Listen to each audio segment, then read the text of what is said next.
going to be there. Those options, good problems to have. Do your job is the Patriots' mantra, and the both are arguably the best at what they do. Here's a look at the Killer Bees and what they've accomplished as a tandem. Must be nice to be a Patriots fan, right?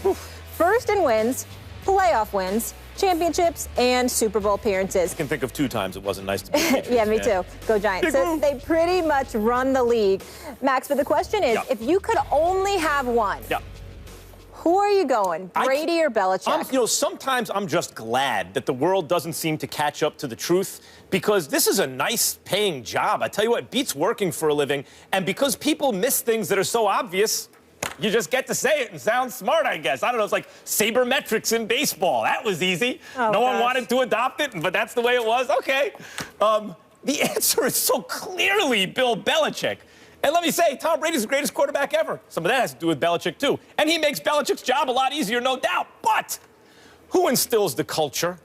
Who schemes for, like, does Brady play defense? Does Brady kick field goals or otherwise coach special teams? Why is it that the Patriots seem to dominate usually in at least 2 of the 3 phases of the game, if not all 3? Was that Brady, too? The defense and special teams is Brady, too? Why is it that they go 11-5 with Matt Castle? Do they do better with Grady? Of course. Brady's better than Matt Castle. Brady's better than just about anyone who ever lived. But why do they go 11-5 with Matt Castle? Why did they go 3-1 this year with Garoppolo and a 3rd stringer? And by the way, the 3rd stringer was the only one to lose a single game. Why?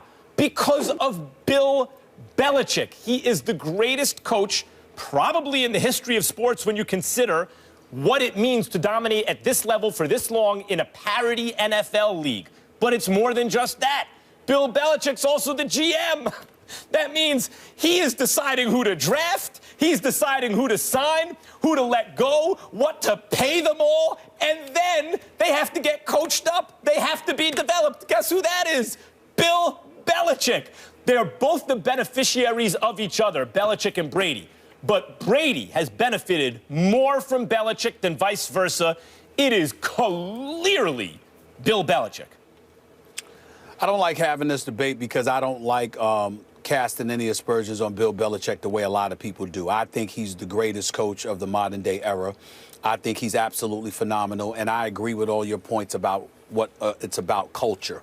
But I disagree with your ultimate conclusion because it's about Tom Brady. The New England Patriots are 182 in 52. 183, I'm sorry, in 52 with Tom Brady as a starting quarterback for the New England Patriots. 7 Super Bowl appearances, 4 Super Bowl titles. Bill Belichick had titles as a defensive coordinator, but as a head coach, we'll lean back to Cleveland. I'm not going to go that far. I'm not going to do that to the man. What I would tell you is this. The very thing you give him credit for, Max, in terms of the culture, and you are right, he's responsible for building and cultivating the culture, but it's not possible if you don't have Tom Brady. You can't get guys to come and play for less. You can't get guys to make the requisite sacrifices. You can't make guys to buy all in without having that dude. This is one of the things, and you know who proves my point better than anybody, Max? Who's that? Greg Popovich, who you just praised a few days ago. Greg Popovich will be the first to tell you none of what he has done would have been possible had it not been for Tim Duncan. It wasn't just because Tim Duncan is some great player, meaning the greatest power forward to have ever played basketball. It's also because Tim Duncan allowed Popovich to coach him.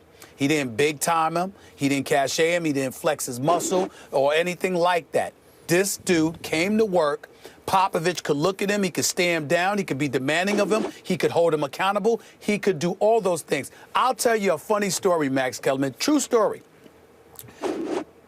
Popovich got in trouble for this. Do you remember that time when they played a nationally televised game in Miami against LeBron D. Wade and the crew? And Tim Duncan, Manu Ginobili, and Tony Park, if I remember correctly, they all sat out for the game. They didn't travel. Did they even travel? No. They had a road game prior to the game in Miami. And Popovich sent them home, right? Right. Do you know how that story broke? How's you know that? How that story broke, No. Max? They were in Orlando Airport about to fly on Southwest Airlines, and people were like, they're at Chick-fil-A. Is that them? Is that Tim Duncan? They couldn't believe it. You know, that's how the story broke. They were in the airport in Orlando, I think it was, and they literally, it was at some Chick-fil-A or something, about to fly on Southwest Airlines, and everybody spotted like, what the hell's going on? So not only did they not have to travel, they had to get on Southwest with no chartered jet or anything like that. No, just go. You think Jordan or somebody like that would have been on Southwest Airlines? No. But it's Tim Duncan. Why? Because that's who he is. And as a result, Popovich was allowed to be Popovich. And because of that is how the culture ultimately was cultivated. If you're Brady in New England, the fact that even though you're a superstar, it is clear where the chain of command lies. It is clear that Bill Belichick is the boss. It is clear that this is the man that runs the show, and you are all in to the point where you're that close. It's that culture. What we're both describing is a symbiotic relationship. We agree on this. They help each other, coach and player. And I'm glad you brought up Popovich and Duncan, because that is the closest approximation. That's the best analogy in another sport.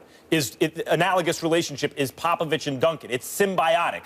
The coach instills the culture, everything, but couldn't do it to the level, couldn't achieve to the level he achieved without that player. We even see it now with the Spurs. Without Tim Duncan, they're excellent. We're really not talking about them winning a championship this year. With Tim Duncan, you gave him a shot every year. Tom Brady elevates Bill Belichick. There's no denying it. Matt Castle went at 11-5, didn't make the playoffs. Belichick did very well with Bledsoe also. Not as well as with Brady, because Brady is better than those guys and helps. He's his lieutenant, as is Tim Duncan, the lieutenant, in the locker room and on the court. And the great head coach needs that. But if you had to choose one or another to make your franchise consistently great year in and year out, and I think this applies more to football than in basketball, where talent can sometimes overcome mediocre coaching, let's say, I would take Belichick, I would make him the head coach, and I would know that my team would be in contention every single year, in the playoffs every single year, whether or not they actually won the Super Bowl. I don't know if you could do the same thing with Brady on a bad team. Here's the issue. What you're missing, in my opinion, is that even though what you're saying is definitely plausible and makes sense, it's what do you have beforehand? You're basing everything that, in all your support for Bill Belichick, you're basing it on his accomplishments. I'm saying the accomplishments emanates from Brady. And because it emanates from Brady is why you have to sit up there and look at Brady. Because without Brady, we wouldn't be able to say what we've said about Bill Belichick. There's no denying that all of our points are right. And there have been times in the past where I've sat up there and said, Belichick all day, all day, all day.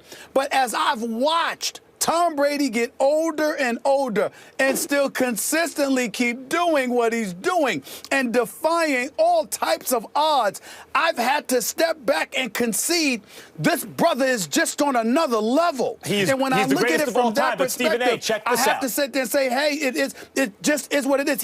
Bill Belichick could not have been Bill Belichick without the likes of Tom Brady. I have to concede that. You put Aaron Rodgers on the Patriots, they're favored to win the Super Bowl. Oh, no, we don't have time for this one. You put Matt Ryan on the Patriots, they're favored to win the Super Bowl. You can put a number of quarterbacks on the Patriots, they'd still be favored to win the Super Bowl. But if Brady went to another team, that team wouldn't be favored to win the Super Bowl. It's Belichick. No, Molly, the point that Max is missing is that, again, even though that may very well be true, you can say that now because of what Brady has done. He had Bledsoe. Hold on, Max. I'll let you finish. I'll let you finish. My point is, you could say that about Belichick now because of what has happened. Right.